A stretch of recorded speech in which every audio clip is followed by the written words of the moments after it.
Now, because it's assistive technology, we'll cover different things from those who are blind to those who are low vision. So you will only deal with the sections that are relevant to your client.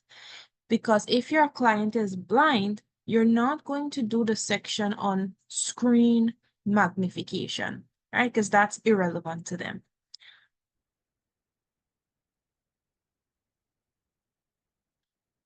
So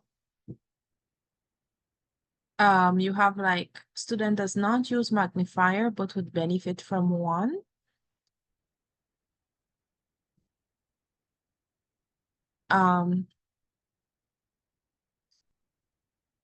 The size of the monitor, so like of their computer, the size of the monitor. So the monitor is the screen of the computer.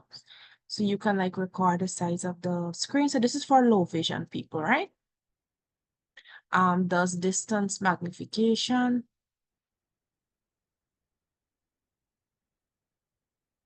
And then you have magnification is not applicable. So you can select that if you're working with a blind person, right?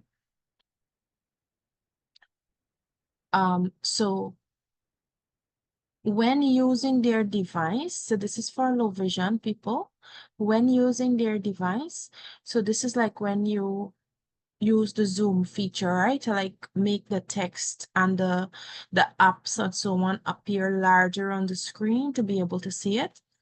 So it has sits up straight with good posture, right? So are they sitting up to look at it, or are they slumping over, like bending the back, leaning forward to see on the screen?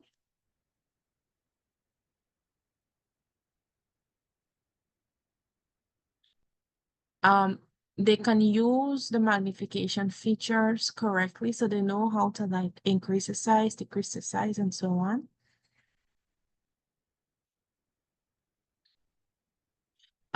So if someone is using a magnifying feature on their device, are they using it at home? Do they use it in school? Because you know, some persons, the shame for let people know that them is seeing properly on the screen, and they're gonna try to hide it, or like, you know, try not to zoom up on the screen when they're in school. Because they don't want people to know that they're not seeing it clearly.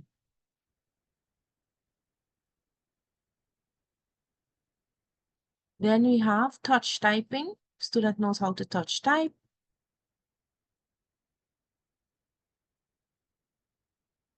WPM, that's words per minute.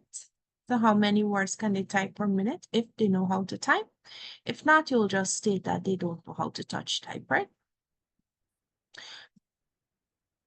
Accuracy. So accuracy would have to do with, let's say the person knows how to type a little.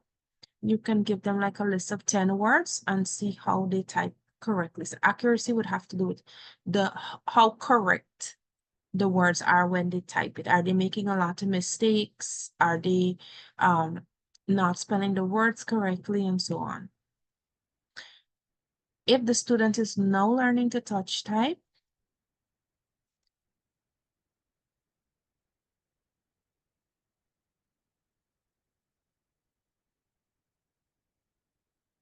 if they're now learning to type, this is for you, the instructor.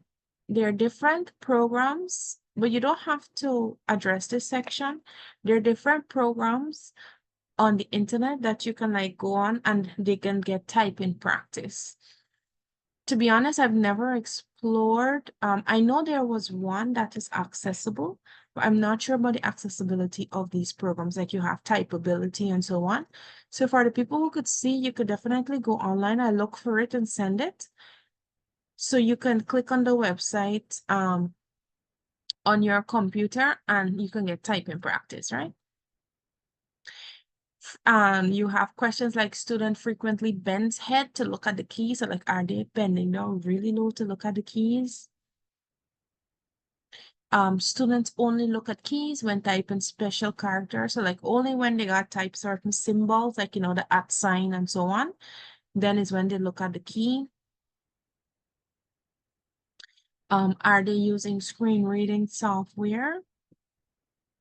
Student uses good posture when typing. So when typing, your computer or the desk has to be at your waist level. The seat or the desk cannot be too high or too low. You can't have your back bent. You must be seated in a certain posture. So we'll go through these things when we come to some strategies for teaching assistive technology. Student uses keyboard with large print or braille stickers. So those bump dots, that's what they're talking about.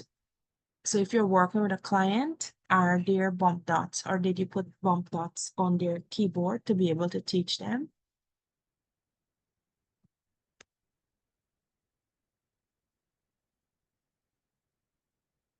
Then you have use of a PC or laptop. Does the student use a computer, or where do they normally use the computer? If it's just at home, in school. What kind of computer they're using? Is it a desktop, laptop? Um, um, then it asks for like the software that the computer is running. Is it running JAWS? Is it running VoiceOver if it's an Apple Mac? Is it running NVDA?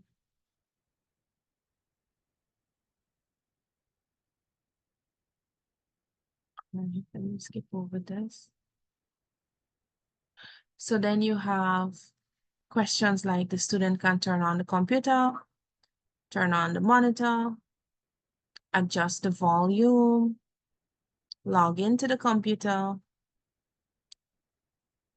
Can they change the speaker settings, mute, on mute, turn on and off their screen reader? Can they, so you go through their keyboard knowledge now, right? Can they locate keys like Alt, Control, Caps Lock, Shift keys? Then you have what you call the 6-back, which is the delete, home, end, page up, page down keys.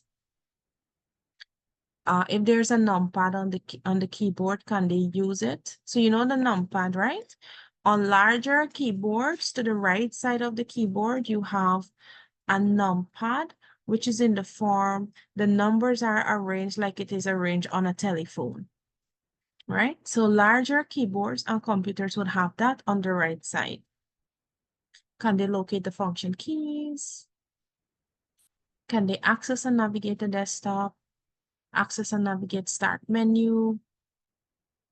Can they access libraries? So libraries would be like documents, file explorer, and so on. Open and close documents, open and close programs, navigate between open programs. So this would be your tabs, all tab and so on. Interacting with text.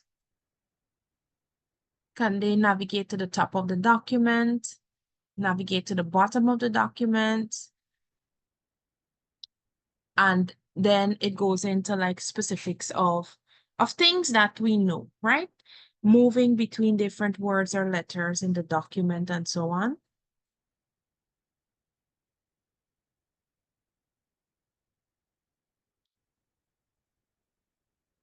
Then you have screen reader specific tasks, right? Now, if it is that your client is not using a computer, all of this you don't have to do because this is not relevant, right? But if you, let's say they end up getting a computer, these are the things that you can use to teach them. These are this you could use as a guide also to teach them, right? You have things like reporting the cursor position, say character phonetically, spell the current word, read selected text, report text characteristics. So all of these are things that we will cover in our advanced JAWS training. That's why it's important that you guys are there in the class. Miss Hazel, um, I think you were supposed to join, right? Or Tuesday and Wednesday class for JAWS.